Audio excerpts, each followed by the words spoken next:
Assalamualaikum warahmatullahi wabarakatuh. Hai teman-teman, perkenalkan kami dari kelas B 2018, golongan 4, kelompok 1.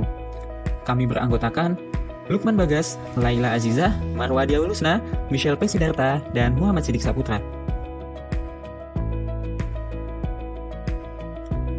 Yang pertama adalah bab pendahuluan.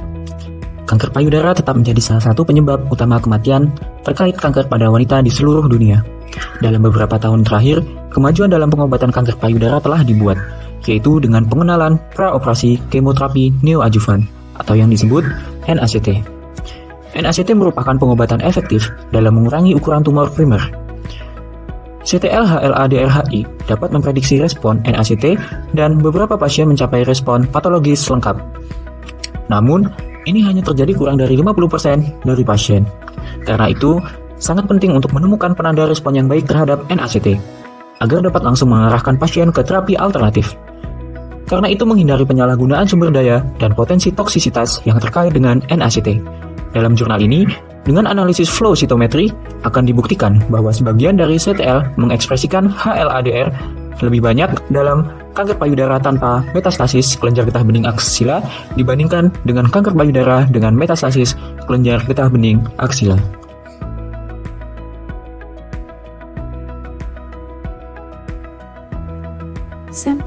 Sampel yang digunakan adalah biopsi dan sampel darah pasien kanker payudara, sampel darah donor sehat sebagai pembanding, sel-sel mononuklear darah tepi atau PPMC dari pasien, dan PPMC dari donor sehat sebagai kontrol.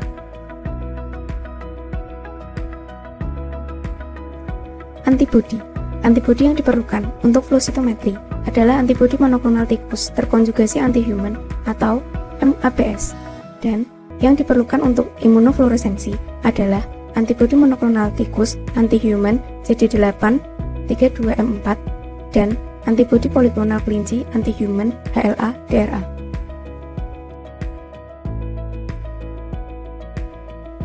Metode uji yang digunakan dalam penelitian ini adalah flow sitometri. Flow sitometri adalah metode pengukuran jumlah dan sifat-sifat sel oleh aliran cairan melalui celah sempit yang ditembus oleh berkas sinar laser. Sel yang melewati berkas sinar laser menimbulkan sinyal elektronik yang dicatat oleh instrumen sebagai karakteristik sel bersangkutan. Dalam penelitian ini, tahapan yang dilakukan adalah: pertama, pewarnaan sampel kanker payudara dengan BD horizontal M, fixable viability stain 450 dengan campuran antibodi, difiksasi, kemudian dipermeabilisasi dengan fix film kit, dan dilakukan pewarnaan intraseluler. Yang kedua, pewarnaan darah utuh dengan antibodi, kemudian dilanjutkan dengan pelisisan sel darah merah dengan RBC lysis buffer.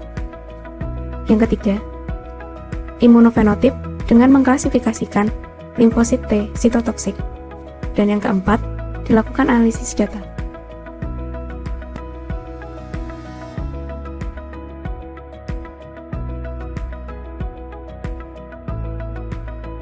Data diperoleh dari pasien yang memberikan respon terhadap kemoterapi neoadjuvan dan pasien yang tidak memberikan respon terhadap kemoterapi neoadjuvan atau biasa disebut dengan responden dan non-responden. Jumlah HLA-DR dalam sel T sitotoksik adalah faktor prediktif dari respon pasien terhadap kemoterapi neoadjuvan. Gambar A menggambarkan persentase sel T sitotoksik dan sel T regulator dalam biopsi dari pasien kanker payudara yang memberi respon terhadap kemoterapi neoadjuvan dan yang tidak memberi respon. Persentase populasi limfosit T tidak berbeda secara statistik antara kedua kelompok tersebut. Gambar B menggambarkan jumlah HLA-DR dalam sel T sitotoksik dan sel T regulator pada responden dan non-responden. Responden menunjukkan HLA-DR yang lebih tinggi dalam sel T sitotoksik dan HLA-DR yang lebih rendah dalam sel T regulator bila dibandingkan dengan non-responden.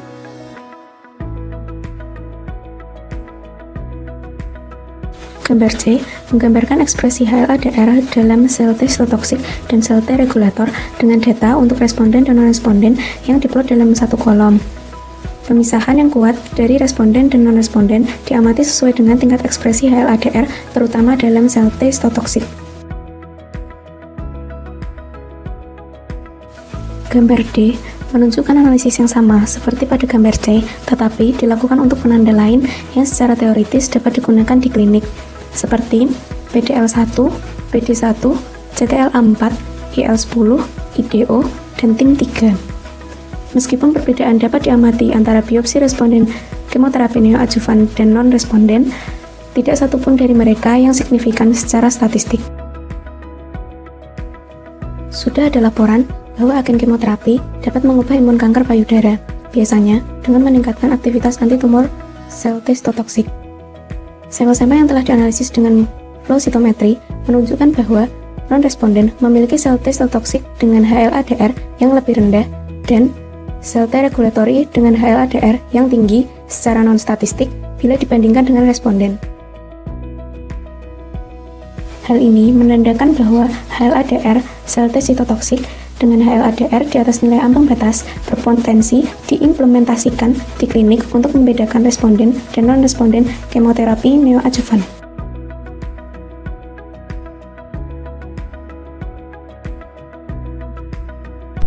Gambar ini memperlihatkan sel T sitotoksik yang mengekspresikan HLA-DR dilokalisasi dalam struktur tumor intraepitel pasien tanpa metastasis kelenjar getah bening aksila dan pada responden kemoterapi neoadjuvan. Imunofluoresensi dilakukan pada irisan jaringan dari sampel kanker payudara pasien tanpa metastasis kelenjar getah bening aksila, node negatif, dan biopsi responden kemoterapi neoadjuvan, responder.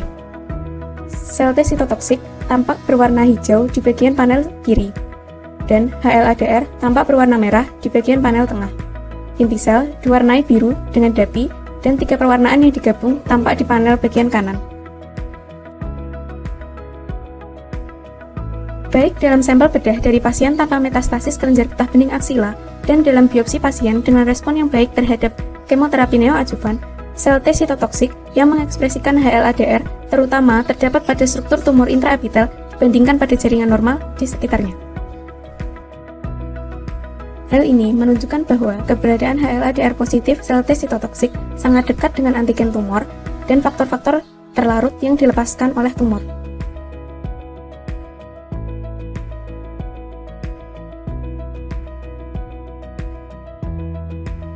Gambar B menggambarkan ekspresi HLA-DR dalam sel T sitotoksik sistemik pada donor sehat, responden kemoterapi neoadjuvan, dan non-responden yang dianalisis dengan flow cytometry. Pada responden kemoterapi neoadjuvan, sel T sitotoksik yang bersirkulasi memiliki kadar HLA-DR yang lebih tinggi dibandingkan dengan non-responden dan donor sehat, sehingga memungkinkan adanya perbedaan antara responden dan non-responden. Anehnya, non-responden memiliki jumlah HLA-DR dalam sel T sitotoksik yang bersirkulasi lebih rendah dibandingkan pada donor sehat. Gambar C menggambarkan hasil analisis flow cytometry HLA-DR dalam sel T sistemik dari darah yang dikumpulkan pada saat biopsi responden dan non-responden. Hasilnya menunjukkan adanya perbedaan antara responden dan non-responden. Gambar H menggambarkan ekspresi HLA-DR yang dianalisis dengan flow cytometry dalam sel T sitotoksik dan sel T regulator dari ex vivo stimulated PBMC yang diisolasi dari donor sehat, responden, dan non-responden. Ekspresi HLA-DR pada sel T sitotoksik lebih tinggi pada PBMC terstimulasi yang berasal dari responden kemoterapi neoadjuvan dibandingkan dari non-responden. Pengamatan ini mendukung bahwa imun tumor yang dipertahankan secara sistemik dan darah dapat digunakan secara spesifik untuk menilai HLA-DR positif sel T sitotoksik yang memiliki keuntungan berupa potensi penggunaannya sebagai biomarker respons terhadap kemoterapi neoadjuvan. Dari penelitian ini dapat diambil beberapa kesimpulan, yaitu 1. Aktivitas CTL atau sel T sitotoksik yang mengekspresikan HLA-DR dapat lebih akurat untuk memprediksi respon terhadap kemoterapi neoadjuvan atau NICT dibandingkan dengan hanya melihat jumlah CTL atau sel T sitotoksiknya saja. Analisis dan metode flow cytometry dapat digunakan untuk mengukur aktivitas sel T sitotoksik yang mengekspresikan HLA-DR.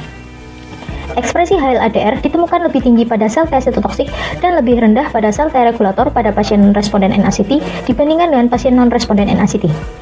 CTL mengekspresi HLA-DR terdapat pada responden NACT, terutama dalam struktur tumor intraepitel. Tingkat HLA-DR dalam CTL dapat dijadikan sebagai faktor prediktif yang sangat sensitif dan spesifik sebagai respon NACT atau kemoterapi neoadjuvan yang dapat dianalisis dalam darah yang kemudian dapat dijadikan sebagai pedoman untuk pengambilan keputusan terapi.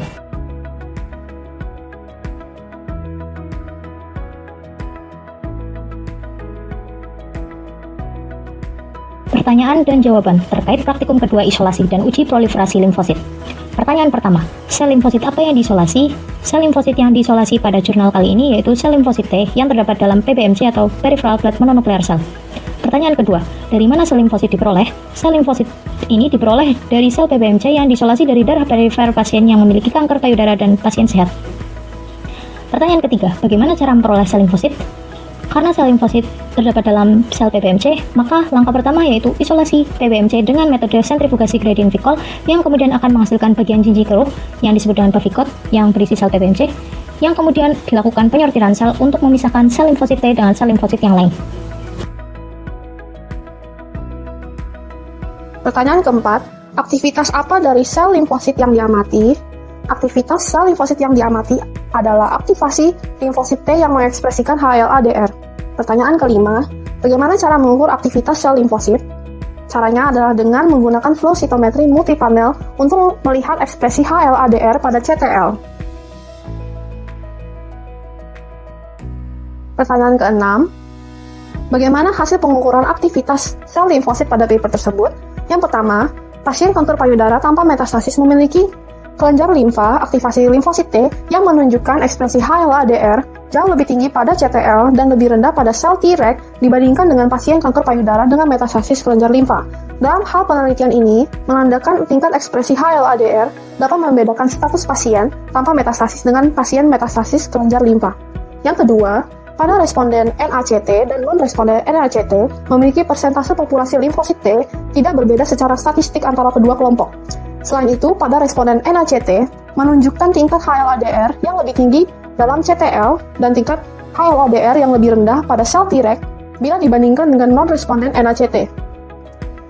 Yang ketiga, ekspresi HLA-DR pada tumor yang menginfiltrasi CTL berkorelasi dengan ekspresi HLA-DR dalam sirkulasi CTL.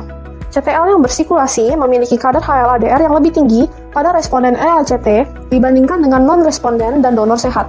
Selain itu, non-responden NACT memiliki tingkat HLA-DR yang lebih rendah dalam sirkulasi CTL daripada donor sehat. Hal ini menunjukkan bahwa ekspresi HLA-DR pada CTL lebih tinggi pada PBMC terstimulasi dari responden NACT daripada dari non-responden.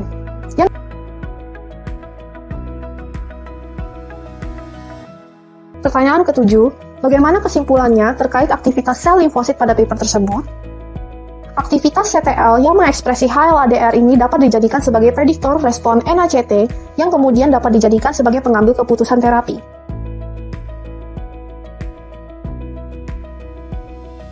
Kegagalan kemoterapi adalah alasan utama untuk perkembangan penyakit, kekambuhan, dan kematian terkait kanker.